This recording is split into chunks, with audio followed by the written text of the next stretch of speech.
Hi, it's Gail Mercer-MacKay, founder of the Six-Figure Freelance Writer and Mercer-MacKay Digital Storytelling, coming to you this week, no longer from Thailand. I'm back home in Canada.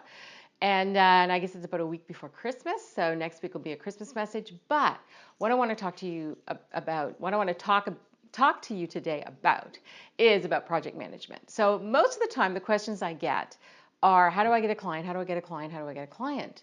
Well, project management is also about how you get a client, because after you get your first client, one of your best next projects are going to come from your existing client list. And part of that is how you project manage, how you deal with your client when you interact, when you deliver to them the first time. They're going to become your best next customer. So what you need to think about is how you are managing that customer through the life cycle of the project that you're delivering to them. I remember when I was very early in my career, I landed a really big deal for computer equipment, sold a bunch of computer equipment to a really large company, and I was all happy and everybody's high-fiving me and patting me on the back. And my boss said, okay, now the work really begins. You have to go every week and meet with the client and make sure that everything's being delivered and things are happening and they're getting what they need. And I said, well, that's not my job. That's not my job. And he said, yes, but you are the one who cares about the customer the most. You are the one who, if we can deliver this successfully, it's going to have a better impact on you. And so he taught me to do that, to build that relationship with my customer through the life of the project. In this case, I went to their physical location every week. We did a 30-minute meeting. We reviewed the status of equipment. We swapped things out. We offered new services. By the end of the project, I had built not only a super tight relationship with them, but we'd upsold by about 30%. They bought a whole bunch more stuff because I was right there in front of them. Other things would happen. They began to build a level of trust with me that I could deliver. And so that lesson went on to has served me for the rest of my career. Today, actually, we had a little bit of a disappointment at Mercer-MacKay because we've been working really hard to deliver to a certain client. And we were so focused on the toughest part of the deliverables, about 50% of the deliverables, that we forgot about the other 50%.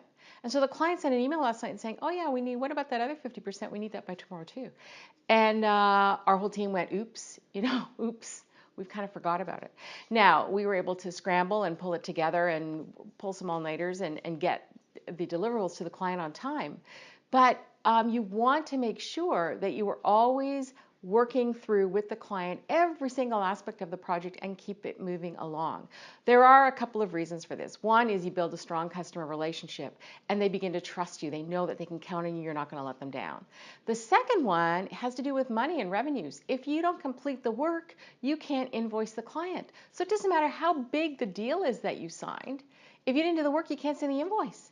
And if the client drags it out, and they often do, that's one of the biggest challenges with trying to project manage, is clients are the biggest delayers. And you might say, oh, okay, the client wants to delay. You can't let them delay. You have to help them meet their own commitments. So you have to step up and maybe do a little bit more than you would normally do to make sure that you meet those deliverables. And ultimately, they're going to be happier for it because they need those deliverables too internally. And it gives you the opportunity then to upsell and do more. But again, I cannot impress enough that completing work on time so that you can bill on time is a huge part of growing your business. If all you're doing is sitting at home waiting to fulfill on a deliverable that you've already signed that should have been delivered last month, you're losing money. So don't do that. Find a way to meet the deliverable. And then the final piece is really just about managing client expectations. So no matter what happens, no matter it's that old U.S. Postal Service motto, not rain nor snow nor sleet is going to stop me from getting the mail to you.